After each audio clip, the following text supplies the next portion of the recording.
YS Jaganmohan Reddy ఒక killer party అధ్యక్షుడు, ఒక క్రిమినల్ పార్టీ అధ్యక్షుడు, ఒక గొడ్డల పార్టీ అధ్యక్షుడు, ఒక మాఫియా పార్టీ అధ్యక్షుడు, ఒక నేరస్తుడు, నేర చరిత్ర ఉన్న ఒక పొలిటీషియన్.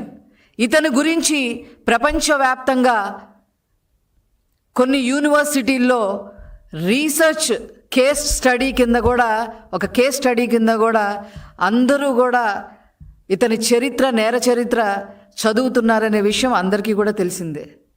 ఇప్పుడు కొత్తగా ఒక ప్రపంచవ్యాప్తంగా గుర్తింపు పొందిన జావా డిస్కవర్ అనే ఇన్వెస్టిగేషన్ ఛానల్, ఒక ఫేమస్ ఇన్వెస్టిగేషన్ ఛానల్ ఈ రోజున planet killers the forest destroyer అనే పేరుతో ఒక కథనాన్ని ప్రచురించింది. కొన్ని లక్షల మంది సబ్స్క్రైబర్స్ ఉన్న ఈ జావా డిస్కవర్ అనే ఛానల్ని ఈరోజు ప్రపంచవ్యాప్తంగా ఎన్నో లక్షల సబ్స్క్రైబర్స్ ఉన్న ఈ ఛానల్ ఈరోజు ఈ యొక్క డాక్యుమెంటరీని నిన్న విడుదల చేయటం జరిగింది. ఎందుకు దాని గురించి చెప్పాల్సి వస్తుందంటే, ఆ డాక్యుమెంటరీలో ఉన్న నేర చరిత్ర ఉన్న మనుషులు ఎవరు అనంటే కొల్లం గంగిరెడ్డి.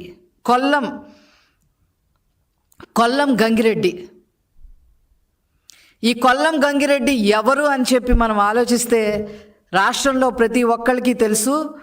ఒక స్మగ్లర్, ఒక ఎర్రచందన స్మగ్లింగ్లో సిద్ధహస్తుడు, ఒక వైఎస్ రాజశేఖర్ రెడ్డికి నమ్మకమైన అనుచరుడు, కడపలో పాలిటిక్స్ని మరి అతను ప్రభావితం చేయగలిగే సమర్థుడు. 2003లో నారా చంద్రబాబు నాయుడు గారి మీద తిరుపతిలో అలిపిరి దగ్గర క్లేమోర్ మైన్స్ దాడిలో ఇతను కూడా ఒక నిందితుడిగా ఉన్నాడు. అంతేకాకుండా వైఎస్ వివేకానందరెడ్డి హత్య కేసులో ప్రధాన నిందితుడు. ఇతని సోదరుడు జగన్మోహన్ రెడ్డి హయాంలో డిసిసి చైర్మన్గా వెలగబెట్టిన పరిస్థితి. బ్రహ్మానందరెడ్డి అనే ఇతని సోదరుడు డిసిసి చైర్మన్గా మరి జగన్మోహన్ రెడ్డి ఆశీర్వాదాలతో చైర్మన్గా వ్యవహరించిన వ్యక్తి.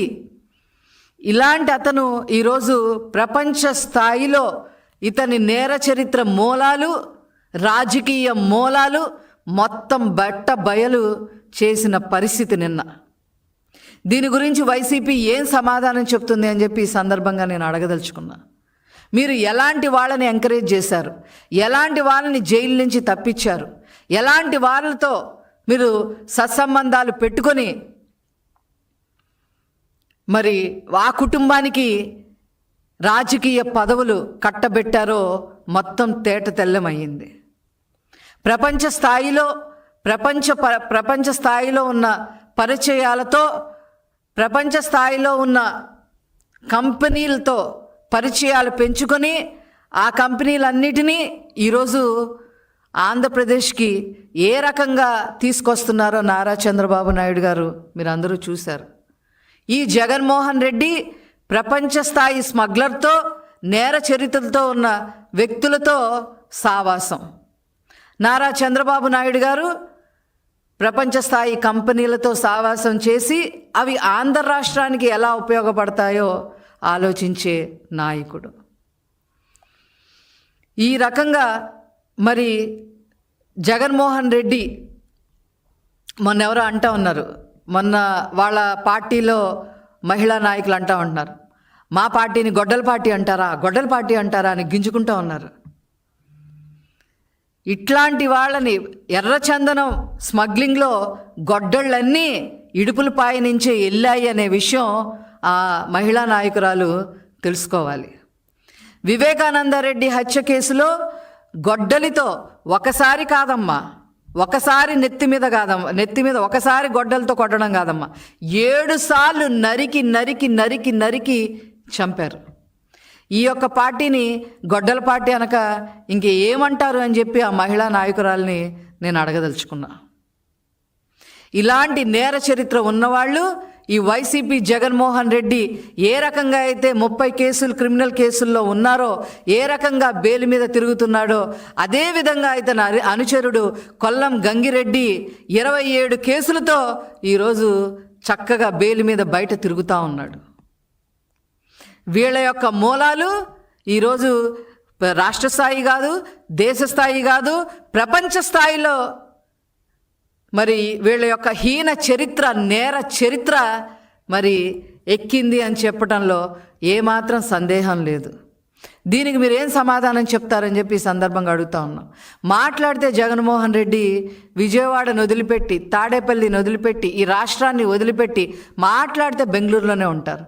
ఆ బెంగళూరులో కూర్చొని ఏమి ఏమి నేరాలు ఘోరాలు మరి వాళ్ళు పాల్పడటానికి స్కెచ్లు వేసుకుంటున్నారో ఆ భగవంతుడికే తెలియాలి. ఎందుకంటే ఈ రాష్ట్రంలో కనుక వీళ్ళు ఇలాంటి ప్లాన్లు వేస్తే తెలుగుదేశం పార్టీ, నారా చంద్రబాబు నాయుడు గారు, నారా లోకేష్ గారు వీళ్ళని ఇలాంటి వాటికి పాల్పడటానికి అడ్డుపడతారు. కాబట్టి వెళ్ళి బెంగళూరు ప్యాలెస్లో కూర్చొని ఏ నేరాలకి ఘోరాలకి మరి వాళ్ళు స్కెచ్లు వేస్తున్నారో ఆ భగవంతుడికే తెలియాలి అని చెప్పి సందర్భంగా తెలియజేస్తూ, మరొక్కసారి ఈ యొక్క పార్టీ, ఈ యొక్క గొడ్డల పార్టీ మరి వీళ్ళు తీసేయటం బెటర్. ప్రజలు ఇప్పటికే 11 సీట్లతో వాళ్ళకి సరైన బుద్ధి చెప్పడం జరిగింది. అది చాలదన్నట్టు కూడా మళ్ళీ మధ్య మధ్యలో అప్పుడప్పుడు వచ్చి వాళ్ళ నాయకులందరూ కూడా ప్రెస్ మీట్లు పెడతా ఉంటారు. ఏ నాయకుడికి చూసినా వెనకమాల ఒక నేర చరిత్ర.